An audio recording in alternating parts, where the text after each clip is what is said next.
Assalamualaikum warahmatullahi wabarakatuh. Saya Farul Alrozi dengan NIM 2210302066.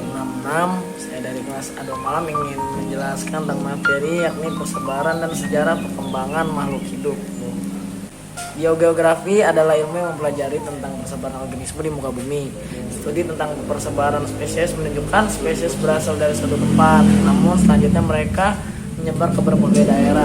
Organisme tersebut kemudian mengadakan diferensiasi menjadi subspesies baru dan spesies yang cocok terhadap daerah yang ditempatinya. Persebaran organisme di bumi ini dibagi menjadi beberapa faktor. Yang pertama ada faktor lingkungan, yakni memiliki dua faktor lingkungan utama yang berpengaruh terhadap persebaran makhluk hidup, yaitu yang pertama adalah faktor abiotik, meliputi daratan, perairan, dan lintang geografis. Yang kedua ada faktor biotik, yakni meliputi tumbuhan, hewan, dan jasad trenik atau mikroorganisme. Yang kedua ada faktor sejarah geologi, yaitu menyebutkan bahwa saat dunia masih bersatu dalam bentuk pangeat, kira-kira 200 juta tahun lalu suatu spesies berada dalam daerah dan bentuk yang sama.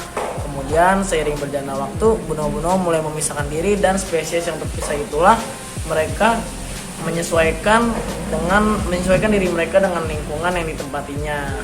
Dengan demikian, karena perubahan bentuk dan fungsi tubuhnya, maka terbentuklah subspesies. Yang ketiga ada faktor penghambat fisik, yaitu faktor penghambat fisik disebut juga penghalang geografi atau barrier, seperti daratan, perairan, dan penggentingan daratan. Contohnya adalah gunung yang tinggi, padang pasir, sungai atau lautan membatasi persebaran dan kompetisi dari suatu spesies. Contoh kasusnya adalah terjadinya subspesies burung finch di Kepulauan Galapagos saat ditemukan oleh Stephen Hawking. Perbedaan ini tersebut akibat keadaan lingkungan yang berbeda. Perbedaannya terletak pada ukuran bentuk dan forma. Yang keempat ada persebaran hewan dan tumbuhan. Garis lintang bumi menunjukkan terdapatnya 4 wilayah iklim bumi, yaitu tropis, subtropis, dingin, dan kutub. Perbedaan iklim tersebut selain jenis tanahnya akan memberikan perbedaan jenis tumbuhan yang hidup di tanahnya, dan akan memberikan perbedaan jenis tumbuhan yang hidup di sana karena faktor adaptasi dengan lingkungan. Dengan ketinggian lahan dari permukaan laut sampai ke puncak gunung yang paling tinggi juga menunjukkan perbedaan iklim yang mirip, yang menyebabkan pada dataran rendah sampai ke dataran tinggi didiami oleh tumbuhan yang berbeda-beda.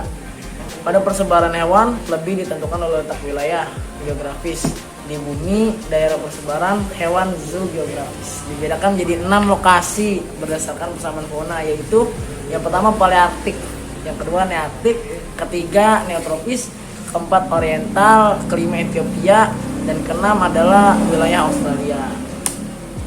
Sejarah perkembangan makhluk hidup. Menurut suatu teori, organisme sekarang adalah hasil dari proses evolusi kehidupan. Evolusi kehidupan adalah suatu perubahan yang berubah bentuk menjadi kehidupan lainnya melalui suatu proses yang perlahan dan mungkin memakan waktu ratusan sampai jutaan tahun.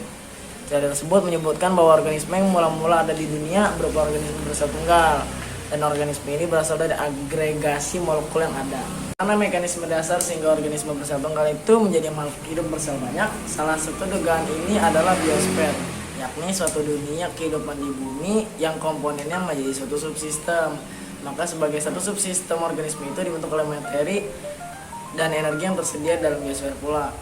Karena dalam biosfer berlaku hukum termodinamika 1 dan 2. Hukum termodinamika 1, di dalam biosfer tak ada energi yang hilang. Jumlah energi itu tetap, yang berubah hanya bentuknya. Contohnya, energi listrik berubah menjadi energi mekanik, dan energi mekanik berubah menjadi energi panas. Yang kedua, hukum termodinamika 2. Bila suatu sistem dibiarkan berdiri sendiri, sistem tersebut cenderung untuk mengalami penguraian ke arah yang paling tidak teratur.